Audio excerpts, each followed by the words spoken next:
Thinking of this could save you thousands. And wanted to save the children of Iraq. 52 people died of drownings. You might think that doing your taxes on your computer is great, quick, easy, and painless. But what you don't know is that your personal information could be at risk. We found a very full parking lot with not a lot of spaces, and if you do decide to park illegally, you could get a ticket worth up to $235, all for parking here in a space dedicated to handicapped people. Gated communities are usually meant to keep bad guys out, but here at the Gateway Apartments, it's an entirely different story. These gates missing so many bars that just anyone can walk right in. Well, John, we literally got here just a few minutes ago, and we've had a chance now to speak to fire crews, and they say that this originally started as a kitchen fire, but you can see that grease fire has now caught fire to the very roof of the structure as well. As a matter of fact, fire crews here tell me that the AC units actually gave way, and they had to evacuate their fire crews. ABC 15's Kathryn Garcia joining us live from the county attorney's office. And Kathryn, they use the internet to bolster their business here. They certainly did, Steve. This group called Night Entertainment Partners advertised on the internet, and they also had specific homes throughout the valley where they taped women in pornographic acts and then replayed that on the internet. Now, this is just one of the 7 websites, Desert Divas LLC, and Phoenix police tell me that for $30 a month, customers could watch sex acts with the girls and then choose one of the women as a paid escort. So far, some 20 people are under arrest, including the founder and president of the operation, Paul Nickta. Nickta's Paradise Valley home was also seized, with officers taking money, weapons, and luxury cars, including a Lamborghini, a Lotus, and a Hummer. Now, 2 other homes were also seized, one in Gilbert and one in Cave Creek. The escorts allegedly were recruited through ads in the New Times and websites promising escorts incomes of up to $30,000 a month. Of the 20 people arrested, many of them are prostitutes, and some of them are also managers in the upper echelons of this operation. Also seized were thousands of names of Johns, and the county attorney tells me that they do plan to prosecute all of those Johns. And this is a developing story, so log on to abc15.com and stay tuned to ABC 15 at 5 for more information. Reporting live in downtown Phoenix, Kathryn Garcia, ABC 15 News. I feel that we're not going to see a house again. Serenity Riggs' only comfort, the stuffed animals she managed to grab before leaving her Crown King home, perhaps forever. These are real special as angels. She and her family are homeless, evacuated because just a quarter mile away, the Lane 2 fire burns. Pounding on doors and telling everybody mandatory evacuation.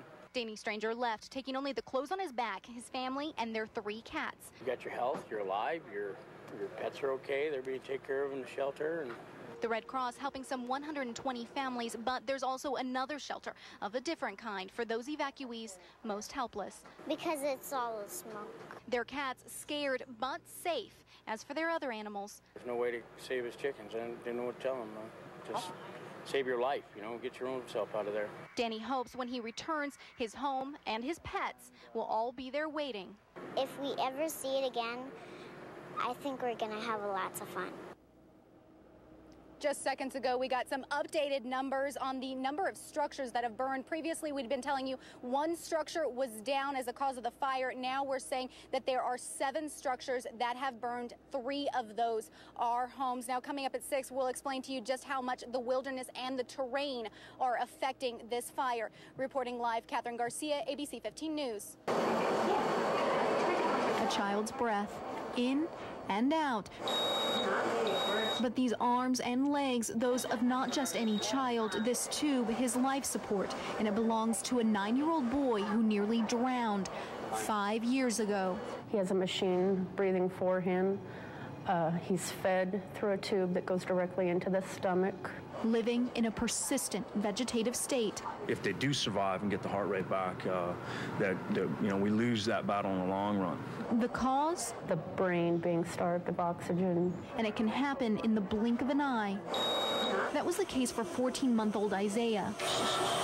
He looks healthy, his limbs seem strong, but Isaiah's brain has suffered. The typical child maybe down in the water 1 to 2 minutes without being found, maybe longer.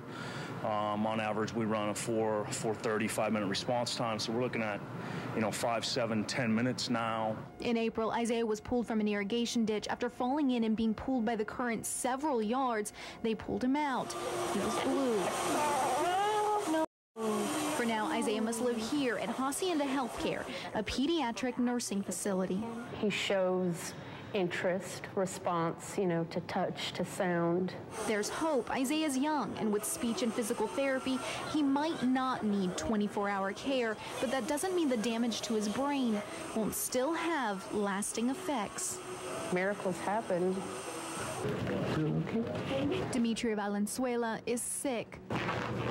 Diagnosed with lupus at age 4, it's taken her kidneys, leaving her waiting on a donor list filled with 1,600 others. It was very rare that, somebody was just going to come along and match. Her answer was the man who already had her heart, her fiancé, Scott Price. Scott was the first person that tested for me, and he matched right away. So, it was a miracle that happened. But even with being a match, it's been delay after delay. Every time we'd schedule it throughout this past year, I would get peritonitis. They're back to try again, both giving blood to make sure they're a perfect match. It's here in the lab where the work really begins. They use Scott and Demetria's cells and serum to figure out whether or not their bodies are compatible, something that even medical professionals say would be a miracle. There's a chance that you could share 1, maybe 2 tissue markers with an individual that you don't know. Demetria and Scott share 4, with medical professionals saying it's unheard of. But to this couple, it comes as no surprise. She was the only person that I did want to be with. It's kind of like, like a love story. One that will now get its happily ever after. I think just a kidney transplant would be one little thing that we need to get over so that we can get on to the things that we want. To know that I'm going to have a part of his body inside me the rest of our lives. In Phoenix, Kathryn Garcia, ABC 15 News.